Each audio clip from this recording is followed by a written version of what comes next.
안녕하세요. 오늘 저희가 살펴볼 자료는요, 전직 대통령 내란 혐의 재판을 맡은 현직 부장판사, 그 지규현 판사에 대한 의혹입니다. 네, 그 고급 술집, 소위 룸살롱 접대를 받았다는 의혹인데요. 관련 언론 보도들과 또 여러 반응들을 모아주셨습니다. 네, 맞습니다. 이게 상당히 충격적인 내용이라서요. 오늘 이 논란, 그 핵심 내용이 뭔지, 또 관련해서 어떤 이야기들이 오갔는지, 제공된 자료들을 바탕으로 좀 명확하게 정리를 해보려고 합니다. 좋습니다. 그럼 시작을 어디서부터 봐야 할까요? 시작은 역시 의혹 제기부터 봐야겠죠. 더불어민주당 쪽에서 나왔습니다. 네, 김용민 의원하고 노종면 대변인이 공개적으로 문제를 제기했죠. 대상은 이제 말씀하신 대로 윤석열 전 대통령 내란 혐의 재판, 이걸 맡고 있는 지규현 서울중앙지법 부장판사고요. 구체적인 내용이 뭔가요? 지 판사가 서울 강남에 있는 고급 룸살롱에서 그것도 여러 차례 상당히 고가의 술 접대, 그러니까 향형을 받았다는 주장입니다. 액수도 꽤 구체적으로 언급됐던데요. 네, 뭐 1인당 100만 원에서 200만 원 정도, 서너 명 가면 한 400만 원에서 500만 원 상당이다. 뭐 이런 식으로요. 와. 근데 여기서 더 중요한 건 그 비용을 지 판사 본인이 낸 게 아니라는 거죠. 맞습니다. 그게 핵심 포인트 중 하나예요. 동석자가 비용을 지불했다는 내용이 포함되어 있거든요. 그렇다면 이게 그냥 뭐 친목도모 차원의 술자리가 아닐 수도 있다는 거네요. 그렇죠. 그래서 민주당은 그냥 의혹만 던진 게 아니라 지 판사 얼굴이 선명하게 나온 사진까지 확보했다. 그리고 장소가 고급 룸살롱이라는 것도 확인했다.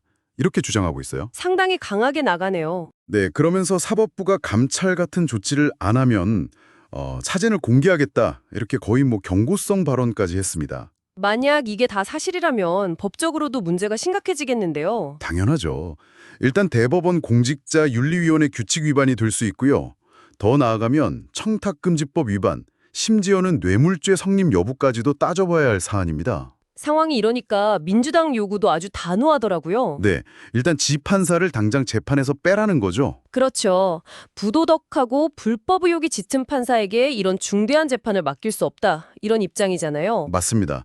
그리고 당연히 사법부 차원에서 공식적인 감찰을 하라고 요구하고 있고요. 거기다 더해서 지금 진행 중인 그 내란 혐의 재판 자체에 대해서도 의문을 제기하던데요. 네, 그 재판이 좀 뭐랄까 피의자를 구속하지 않은 점이나 재판이 비공개로 진행되는 점 같은 것들이 좀 기이하다 이렇게 지적하면서요. 혹시 이번 룸살롱 접대 의혹이랑 그 재판 진행 사이에 뭔가 관련이 있는 거 아니냐 이런 뉘앙스인가요? 그렇죠.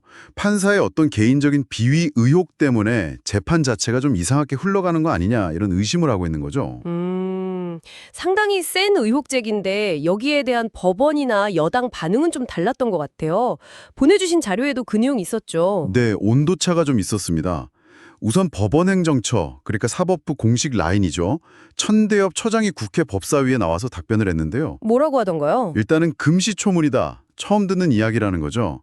그러면서도 독립기관인 윤리감사실에서 검토는 해보겠다. 뭐 이런 원론적인 입장을 밝혔습니다. 일단은 좀 신중하게 사실관계를 보겠다는 태도군요. 네, 그렇게 해석될 수 있겠죠. 반면에 여당인 국민의힘 반응은 훨씬 더 격했습니다. 아, 주진우 의원이 비판했던 내용이죠. 네, 맞습니다. 주 의원은 이게 뭐 언제, 어디서, 누구한테 접대를 받았는지 그런 구체적인 증거 제시는 하나도 없이 의혹부터 터트리는 건 이건 뭐 좌표 찍기식 명예훼손이다 이렇게 강하게 비판했어요. 심지어 베네수엘라 이야기까지 나왔던데요. 네, 과거 베네수엘라 같은 나라에서 이런 식으로 사법부를 압박하고 길들이려 했던 방식과 비슷하다 뭐 이런 주장까지 나왔습니다. 그러니까 의혹 내용 자체보다는 그 제기 방식에 문제가 있다는 지적인 거죠. 양쪽 입장이 아주 팽팽하네요. 네, 정말 첨예하게 맞서고 있습니다.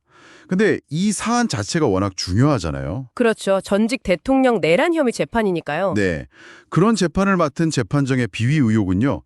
사실이든 아니든 그 자체만으로도 사법부 전체에 대한 신뢰 문제로 바로 연결되고요.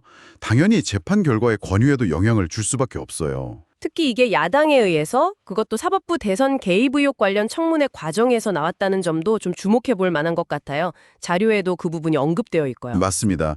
그런 점 때문에 이게 좀 정치적인 공방의 성격이 짙다 이런 해석도 나오는 배경이 되고요. 그럼 현재 상황을 좀 정리해 보면 아직은 의혹 제기 단계인 거네요. 그렇습니다.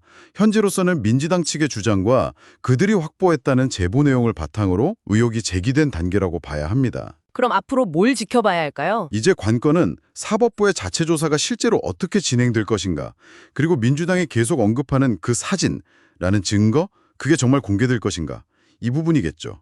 거기에 따라서 사실관계가 드러날 것으로 보입니다. 네, 오늘 저희는 보내주신 자료들을 토대로 지규현 판사 관련 룸살롱 접대 의혹, 그 내용과 각 진영의 주장, 반응, 또 이 사건에 어떤 의미를 갖는지 쭉 짚어봤습니다.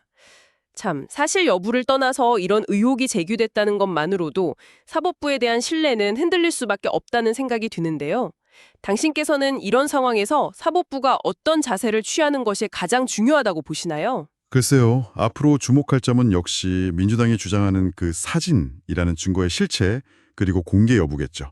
또 그에 따라서 사법부가 얼마나 강도 높은 조사를 할 것인가, 이것도 중요할 거고요.